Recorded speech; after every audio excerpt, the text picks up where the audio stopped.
Mom, why aren't you waking up? You've been sleeping for so long. I lost my mother to illness just before I started elementary school when I was 5 years old. At the time, I didn't understand what was happening, but she passed away suddenly due to cancer. I have no memory of her suffering or being in pain. But what I do remember is how much I loved her. The shock and sadness of losing my mom still lingers in my heart to this day. She was always so kind to me and loved me deeply. I remember feeling so happy when she came to pick me up from kindergarten and held me in her arms. My dad was also kind and I loved him, but he was more of a workaholic and a quiet type. After my mom passed away, we didn't talk much about family memories. However, sometimes, after drinking, he would nostalgically say, "Your mom always said she wanted to live long enough to see you in your wedding dress." My father never remarried and raised me with care, all on his own. Although it was lonely when he came home late from work, he took good care of me until I graduated, and for that, I'm incredibly grateful, even if I thought he was a bit annoying during my rebellious phase. Now, at 26 years old, I've met a wonderful man at work, and we are getting married. When I told my father about the wedding, he was genuinely overjoyed. He brought out a photo of my mother and broke down in tears. I'm sure the news of my marriage was a turning point for him, lifting a weight off his shoulders. Now, let me tell you about a surprise that happened at the wedding, which is the theme of this episode. Although surprises at weddings are common, I was a little nervous about what might happen. When the host handed the mic to my husband, he said, "I'd like to play a surprise video for my wife. Please, everyone, watch together." I thought it was going to be an emotional video that he had made, or perhaps a video with my friends from school. But when the projector started, to my utter shock, the person on the screen was my mother, who had passed away when I was just 5 years old.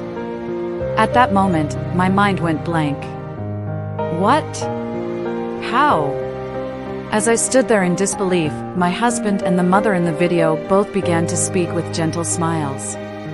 "Ryoko, congratulations on your marriage. You are such a beautiful bride. I'm so happy. Your husband seems like a wonderful man. I'm really happy that I could be here on this day. Make sure to support each other and be happy. I'm relieved that this video is finally being played. Even now, I'm watching over you from heaven." My mother spoke to me with her bright smile and warmth, and I realized this was a video she had recorded for me before she passed away. I couldn't stop crying. In fact, I was crying so hard that I could barely watch the video. After my message ended, my husband quietly said, "You probably didn't know, but your mom recorded this video before she passed, to be played at your future wedding." I had no idea about this until that very moment. I couldn't have imagined it. I was overwhelmed by the fact, and my tears kept flowing. As the 5-minute message for me came to an end, I thought the video would be over, but then it switched to a message for my father. "Dad, thank you for raising Ryoko so wonderfully. I love you so much." Her smile changed slightly, and her message to my father continued. "By the time of Ryoko's wedding, I'm sure your waistline will be bigger, and your hair might be thinning, but I'm watching over you from heaven. Please continue to be the wonderful grandfather you've become. If we ever have a grandchild, please hold them close and buy them lots of toys in my place. But maybe by now, you've found a lovely new wife. If so, that's perfectly fine. Please be happy together, for my sake too."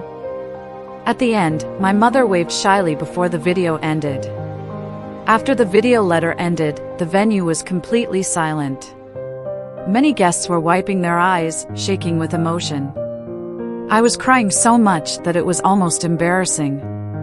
I could hear the soft sobs of others as well. My father, who had been holding back his tears, finally broke down, covering his mouth with his hands and crying out loud at the table. Seeing him like that, the guests also lost their composure, and the tears flowed even more. I had never seen a man cry like that before. Supported by my husband, I walked over to my father, who was sitting at a distant table, and hugged him tightly as we both cried together. The room was filled with emotion, and the applause continued for a long time. By the way, after that, there was a speech from the groom's father, but honestly, I don't remember a single word.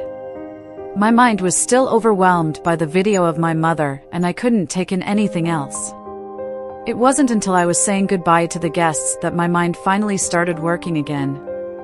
After the wedding, I was given a DVD with the video message from my mother, which was probably recorded on an 8mm video camera back in the day. I was also given a letter from my mother, which hadn't been revealed at the wedding. The letter was over 20 years old, and the paper was deeply creased and faded.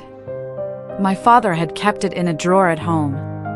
When everything was over, and my husband had fallen asleep from exhaustion, I read the letter and watched the DVD alone in our apartment.